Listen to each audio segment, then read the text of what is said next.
Alright, hello everyone. In this video I'm going to be working on the Mini and tearing out the gearbox because when I tested it, it had a what I assumed to be a bad thrust bearing. So I'm going to open that up and do a voiceover as the video progresses.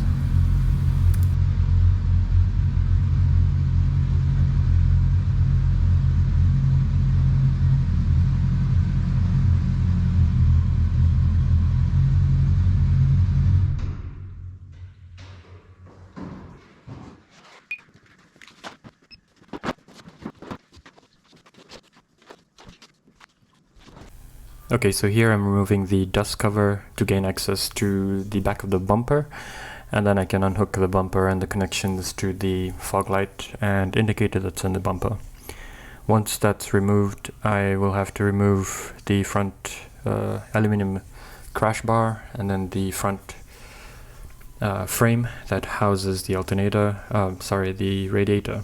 And here the battery comes out with the airbox and the battery box to gain access to the top of the gearbox.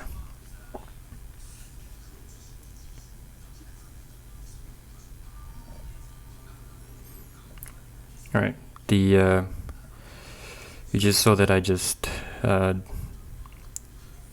rattle gunned the axle bolts out, and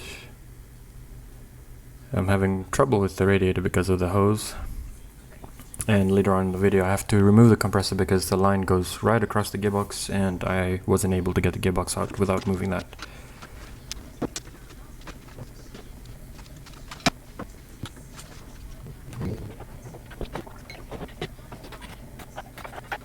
Alright, now we work to the suspension to disconnect the front suspension plates to the hubs, so I can pull the shaft out of the hubs and then out of the gearbox and put them aside. I use there's a ball joint tool, which is that tool, because I want to use the ball joints again, and I don't want to bang them with the hammer and then screw it. So I use this, and it's very easy for a one-man job. No hammering, no heavy work, just put it in and wind it out until it pops the ball joint out. Alright, the first side shaft comes out here, and then we'll move over to the other side. You'll also notice that I'm really tall and I have really no space on both sides of the car. It just fits me if I sit next to it, but that's pretty much it. So I'm struggling a bit with the lack of space in this garage.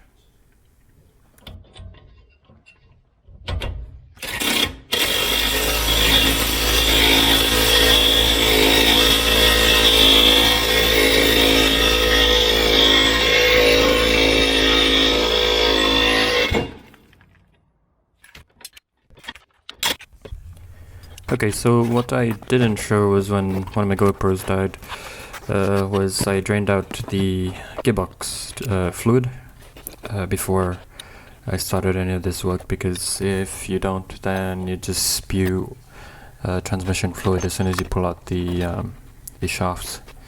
So that's always good. I've ordered new ones, so that should come in next week.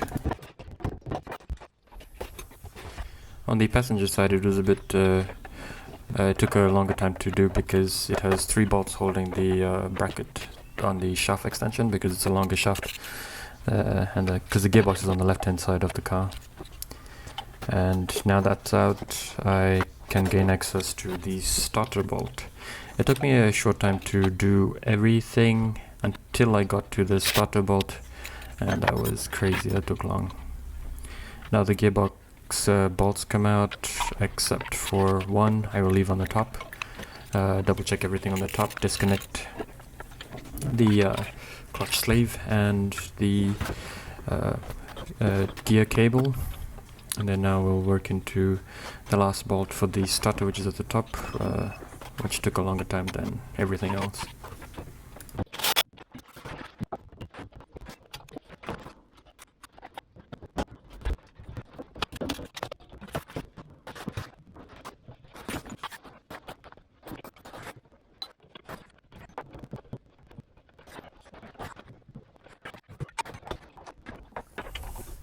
So to finally get the top bolt of the starter out, I had to find all the extensions that I had for my ratchet. And you can see it actually goes outside of the car, and that's how long the extension had to be to remove the top bolt for the starter. Now the subframe is loosened, so it can tilt down a bit. I don't remove the bolts, it'll still hang on those bolts, but the front will somewhat tilt down to give me more access and freedom to move the gearbox out. The stabilizer bar is disconnected, and I removed the rack ends earlier in the video. The last thing I will remove would be the bushing on the wishbone, and that will end up dropping the subframe.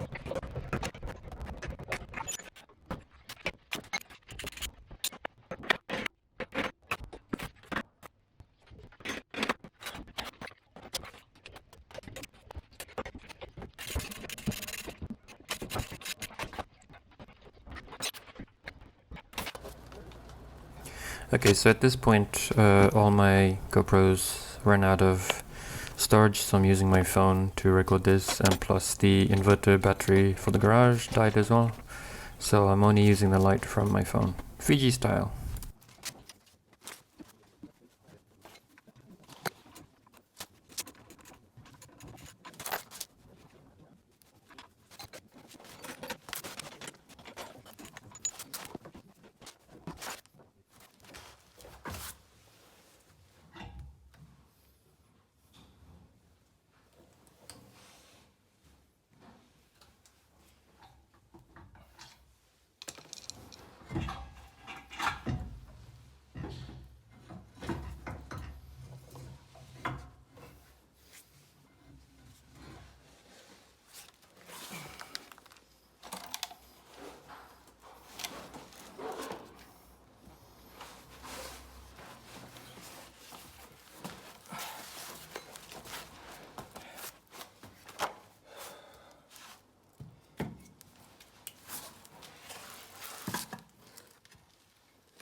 Okay, now so the gearbox has been taken out, and the inspection time.